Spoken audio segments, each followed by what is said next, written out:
Soyons dociles et souples entre les mains de Dieu. Vous savez ce qu'il faut faire pour cela?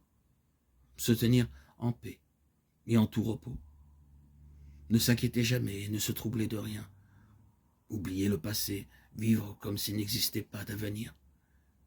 Vivre pour Jésus dans le moment qu'on vit.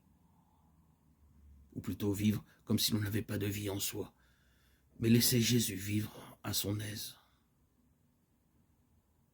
Marcher ainsi en toutes circonstances et toute rencontre sans crainte et sans souci, comme cela convient aux enfants de Jésus. Ne pensez jamais à soi volontairement, abandonner le soin de son âme à Jésus seul.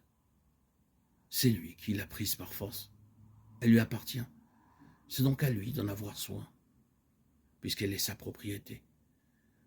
Ne craignez pas tant le jugement d'un si doux maître. Généralement, bannissez toute crainte et remplacez ce sentiment par l'amour. En tout cela, agissez doucement, suavement, posément, sans vivacité, sans emportement.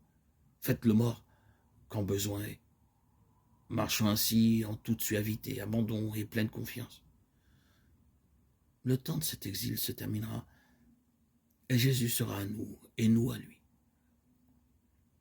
Alors, chacune de nos tribulations sera pour nous une couronne de gloire que nous mettrons sur la tête de Jésus, car toute gloire est à lui seul.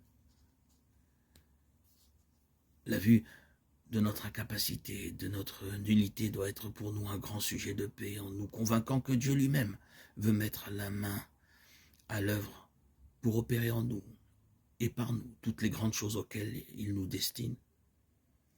Car il connaît bien mieux que nous notre pauvreté, notre misère. Et pourtant donc, nous a-t-il choisis sachant que nous ne pouvons rien, sinon pour montrer avec évidence que c'est lui qui fera l'ouvrage et non pas nous. Mais un sujet de joie plus grand encore, c'est, il me semble, que notre extrême misère et abomination nous mettent dans la nécessité absolue d'avoir toujours recours à notre Dieu et de nous tenir bien unis à lui, à tous les moments et dans toutes les circonstances de notre vie. Nous dépendons de lui plus que notre corps ne dépend de notre âme. Eh bien, est-ce donc fâcheux pour le corps d'être dans une continuelle dépendance de notre âme et d'en recevoir toute sa vie et ses mouvements?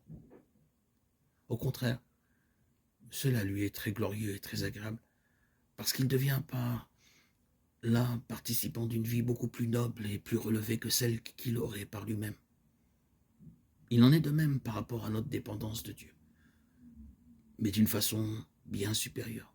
Plus nous sommes dans sa dépendance, plus notre âme acquiert de grandeur, de beauté et de gloire, de telle sorte que nous pouvons hardiment nous glorifier de nos infirmités.